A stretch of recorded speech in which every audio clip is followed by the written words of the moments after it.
on Saturday night. Really happy for our players and happy for our fan base. I know that's the game with Lafayette, is a rival game, and I know it means a lot to our fan base.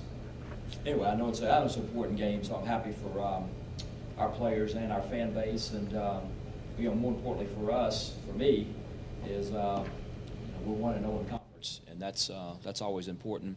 Remember last year, I thought we could have got off to a great start, and at least I did. I thought we outplayed Georgia Southern and winning the whole game, and and they came back at the end and beat us and stuff. So it was good to get off to a really good start in this one. I really liked the way we approached the game and competed and showed some resolve, certainly, as did Lafayette. So give them credit. I mean, anytime you can come back from 21 points down and looking back over the tape, I mean, they made plays. And obviously there's a couple things that, we could have always done better, but they made good throws, they made good catches, converted a couple fourth down plays, and so give them credit. I also give our guys a lot of credit. That's demoralizing, in a sense to give up 21 points and, have opportunity to get, 2 first downs and come close. And so, the majority of the time, it certainly seems in sports, the team that has the most momentum going into those overtime situations is usually the team that prevails. But, our guys regrouped, and I thought just showed a lot of guts and a lot of determination, and played really well in the overtime period. So, offensively, did some really good things. 600 yards, pretty much a total offense. I like the fact that we had some balance in there. 10 of 16 on third down conversions. 7 of 7 in the red zone, all touchdowns, no field goals, all while we didn't give up any sacks, and really wasn't really harassed much in the pocket, to be honest with you. And the other real big improvement is we only had 11 negative yards the entire game, and so that was crucial as well. Congratulations to Caleb. I understand he was the Sun Belt Offensive Player of the Week, and just had a really good game. And 28 of 34 with no interceptions is pretty impressive. I also like the way that we got the ball to all of our receivers, and we had a couple running backs together, had close to 100 yards receiving, a couple catches by our tight ends. It was spread out. Marcus had 8, B. Will 5, RJ 4, McCray 3, Xavier 3. When you look at that, so we really kind of spread it around as well. So that was a good thing. Defensively, I think the biggest thing we did is that we were excited about is we made them drive the field to score. They had the one run in the first half, I think, was 35 yards. But other than that, we just didn't give up the big chunk plays like we gave up the first 2 weeks. We made them earn it, drive it, 4-13 on third down conversions, forced a couple field goals. We had 5 sacks. They had 35 negative yards. And the other thing that I was really impressed with is, traditionally, like I said, I don't have the stats for it, but traditionally, I always worry about playing offense first and scoring if the other team scores, because you got to turn right back around and go on defense.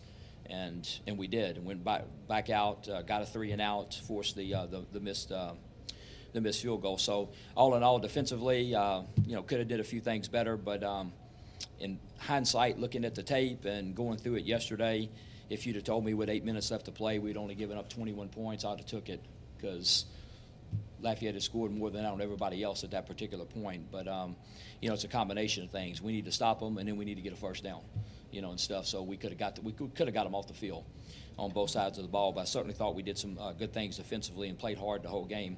Special teams, the 2 penalties hurt us on punt return, the roughing the punter, and then the block in the back in the third quarter. I thought kind of changed field position there, but take those 2 out, I thought we really did good. Our kickoff, our coverages were excellent. They had the 1 punt return, but our kickoff coverage was excellent all night. 44-yard punt average, pinned them at the 1-yard line, which led to the safety. So I certainly thought we made a difference. The other thing that's been fun the last 2 weeks watching, and it was really fun last week too, is the contributions of some kids that were down on the depth chart, so to speak, when we started. Travian Webster had 3 tackles the other night, true freshman.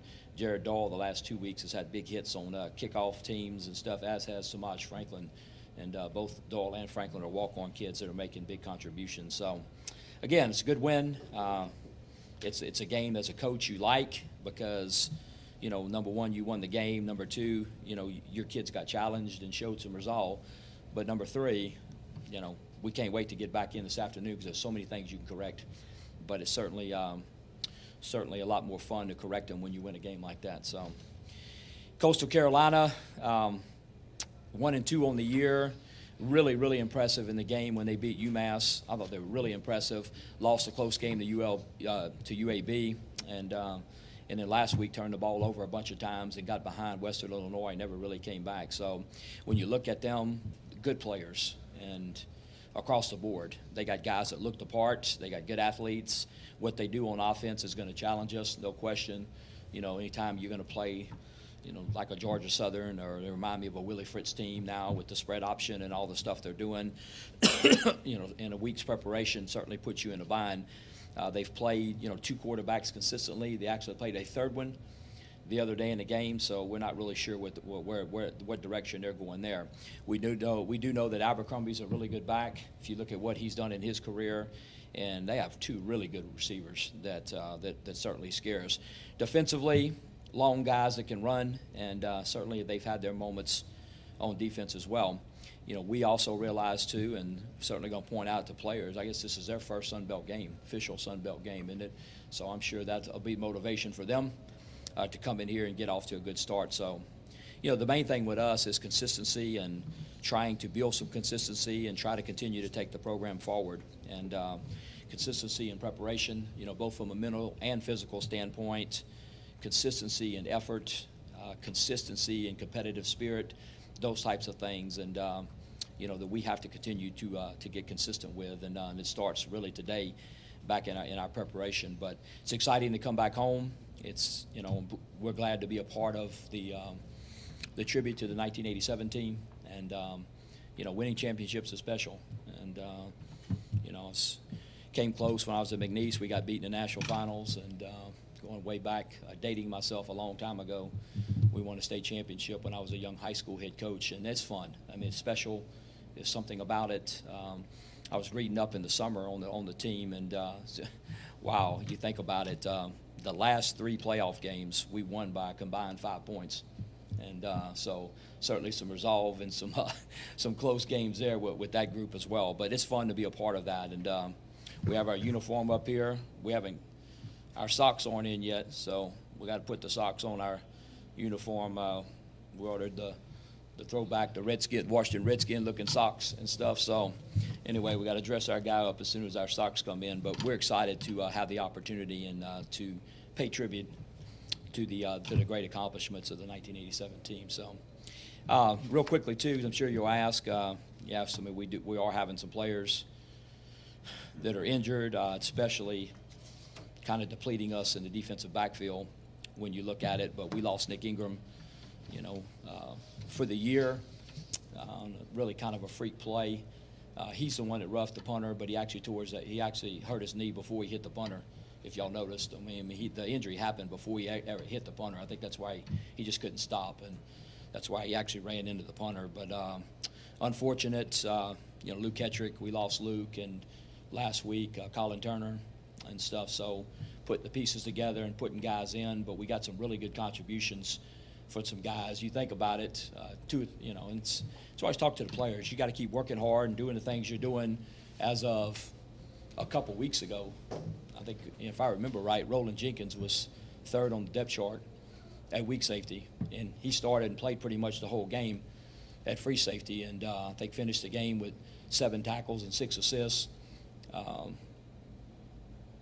Corey and Raynard is a kid that I remember on Tuesday last week was actually on the scout team, and then went over and was doing some stuff.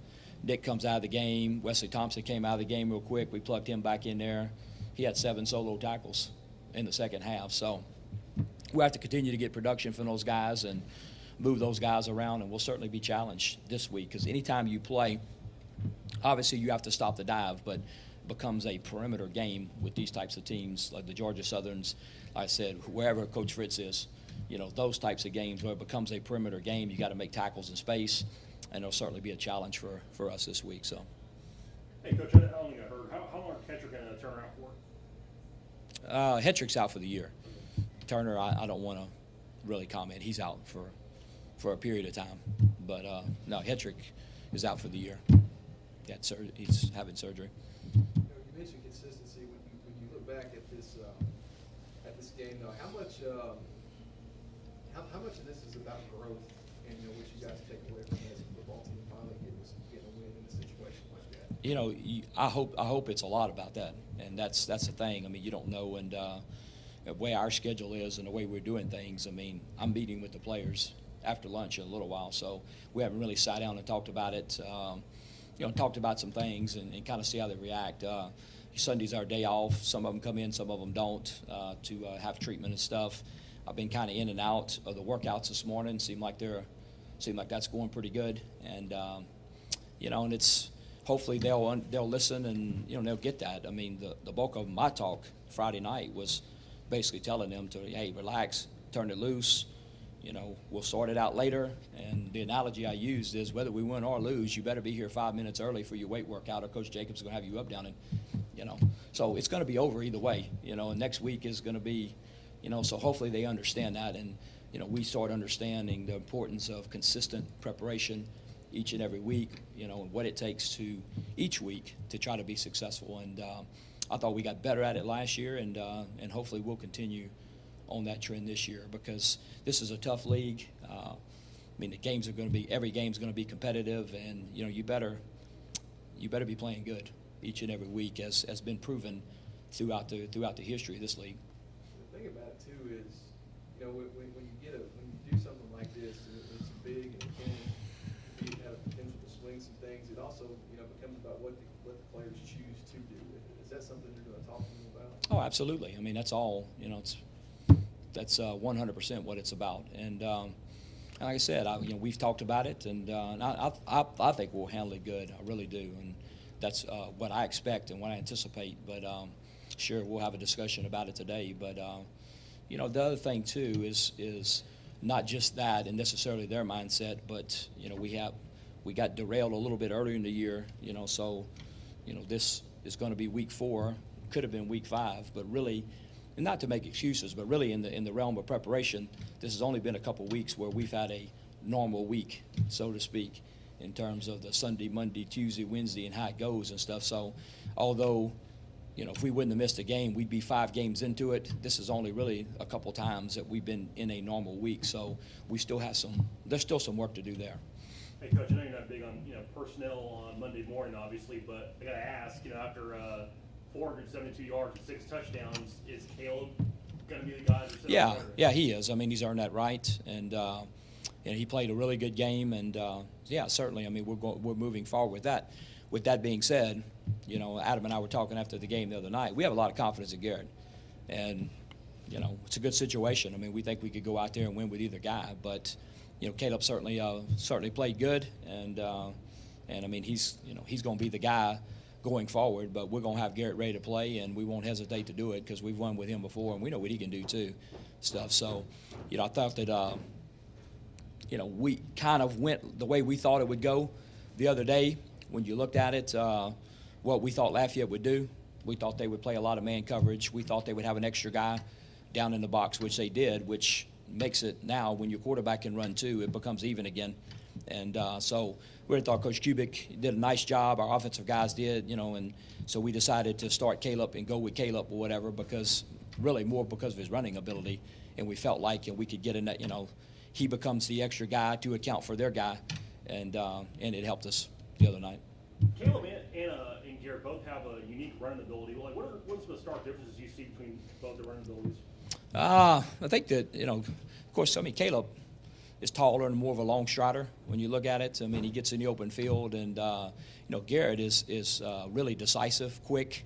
But both of them are effective runners. I mean, I've seen guys, run both ways, throughout the course of my career. But I don't think you really realize how fast Caleb is until he gets out. But I mean, he was a track guy in high school and can stretch out and run. Like I said, Garrett has been very, very effective in his career as a runner here, but he's more of a quick, decisive run. Garrett's going to try to run somebody over too, which, got mixed thoughts on that too last year. We get on him or whatever, run out, take a left, something, but it's just, two different styles, but both very, very effective.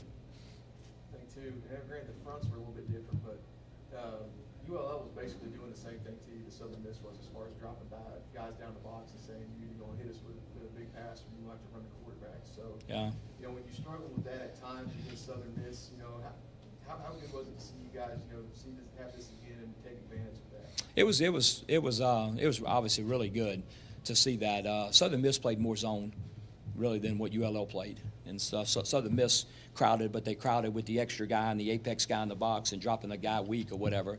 ULL played us a lot of just straight man free, and playing and stuff. And so that was kind of, I guess, the biggest difference in that, so to speak. But but we did take advantage of it, and in addition to playing well, in terms of physically, I thought Caleb made some really good decisions too, on the RPO stuff, and handled a lot of that and stuff, and got the ball at our wideouts, which we've been wanting to do.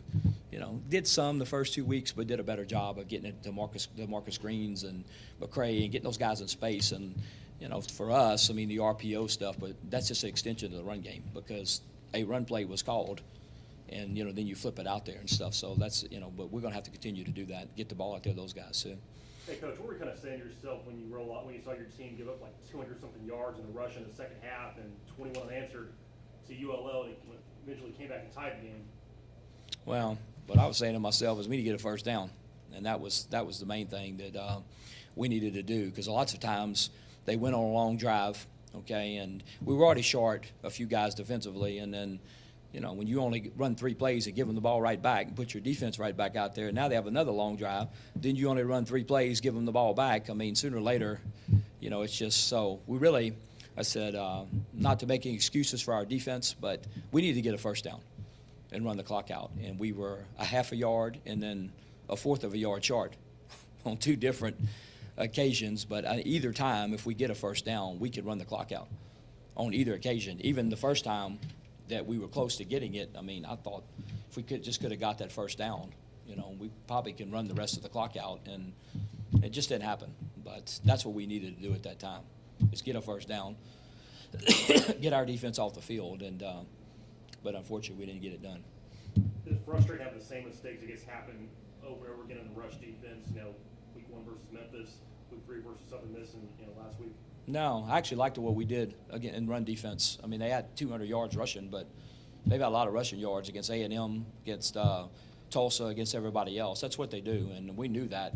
The main thing with us is what we improved on, what we wanted to continue to improve on is, and it was a combination really of the defense, number 1, special teams, number 2, and then we never turned over the ball on offense. Make them drive the field. Make them go all the way down the field, make them make the plays, make them do what they got to do and stuff. And if you can do that, I think you'll improve, and you'll continue to improve on defense. We had to get away from giving up what I call the chunk plays. Where you had 3 or 4 in Memphis, and then turn around and look, they're going to make plays, get them down. Let's go to another down.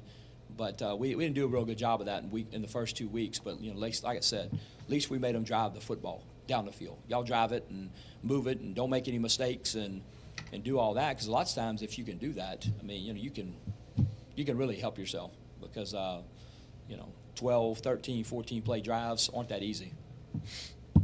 Coach, I heard Coach Hudd talking after the game about how they just obviously couldn't stop the quarterback run, tried to make some adjustments. What were you guys seeing X's and O's wise that was working for you guys against ULM? We really didn't do anything different than what we've done in our offense. I just thought, we got in some sets and ran some read option plays that I thought the numbers were in our favor and stuff. But it's nothing that it's not like we put new things in. If you've watched our practices or scrimmages and it's base plays we run, I think we just kind of zeroed in on those plays and had the numbers good. And when they added a number, he threw it out there. And then so I said, it wasn't perfect. Not every decision, but he made some great decisions in terms of doing that. And like I said, with him running the ball, the numbers were good. When they added a guy, we threw it out there and stuff. So he did a nice job of handling that. Caleb did this week. Hey, I couldn't hear you mentioned this earlier, but the 9 penalties you guys had. It's too many, yeah. I was asking how. No, yeah, it is. It's too many. And to be honest with you, I didn't. The ones that stand out are the roughing the punter, the block in the back. Those kind of stand out to me more than anything. But when you break them down and you look at them, it's not like it's the same person. It's not, it was different things. Probably really, shoot, I don't know. It's been a long time since we've had 3 or 4 holding penalties in the same game. I don't even remember that at McNeese, really, or last year and stuff. So that's just something when you look at it, you get your hands inside, do whatever. But like I said, it's not like it was, just a bunch of ridiculous things. Most of it was in the speed of the game and stuff that we just have to correct and stuff. Because really, I said, a rivalry game, so to speak, no turnovers on either side. Really, I think each side had 1 personal foul. We had I thought it was a very clean game, very competitive game. Give Lafayette credit. Like I said, I thought it was a really good football game. Have you and Jamie Chadwell cross paths before? I know he was at Charleston Southern before. No, we haven't. We have not. We have not. Okay, so that's, again, that would be kind of your frame of reference with dealing with this kind of offense. Yeah. It's really fun. Well, we've looked into that and stuff. Well, there was a couple times where the playoff scenarios or whatever, then we maybe play Coastal Carolina and stuff. So we've actually watched them, although they're different now offensively. We've watched them in the last several years that we were at McNeese, and I've always thought they had good players. When you look at the deal, they're going to have good players, and they're going to look the part and stuff. But no, I don't ever remember watching Charleston Southern. Do you? No. But there's some carryover in what they're doing on defense, what you guys are scouting back there? Yeah, sort of. When you look at it, I don't remember the exact, the pre-scouting and the pre-stuff, was really more about their players and, and stuff when you got to understand at that particular time in the FCS playoffs when you look, we might have been looking at 10 or 15 teams, pre-playoffs just to kind of get a gauge on, what they were doing and, what we were looking at and stuff. But, defensively, they do a good job, but so far, unless they change, it won't be anything we haven't seen. They'll play 4 down and they'll play odd. That's what we've seen the last 3 weeks. 4 down, 3 down, and stuff. And so that's I'd say unless they change something, we'll see. Hey, speaking of the defense, how do you feel about Caleb going against a bunch of guys who've given up like 410 yards a game so far this season, 36 points a game? Who are you talking about, Coastal? Coastal, yeah. Yeah, they play good teams too. UMass is a good football team, always been a good offensive team. UAB has always been a good team. So, it'll be a challenge, no question about it, because we know the type of players they have and stuff. And so I had even looked at the number of yards they've given up and all that. We just kind of looked at their players and what they're doing and stuff and where we think, may give us the best chance and stuff. But, they're going to, like I said, they're going to have good players and they're going to look the part. Coach, I kind of feel silly asking, but any concern stopping the option? Oh, always. Yeah, always. It's stuff. The main thing with the option, and that's, people said it, and I've said it for years, it's simulating it in practice. That's what scares you. And, setting it up and having a scout team that's good enough to, and, you'll never, probably even 70% really simulate it.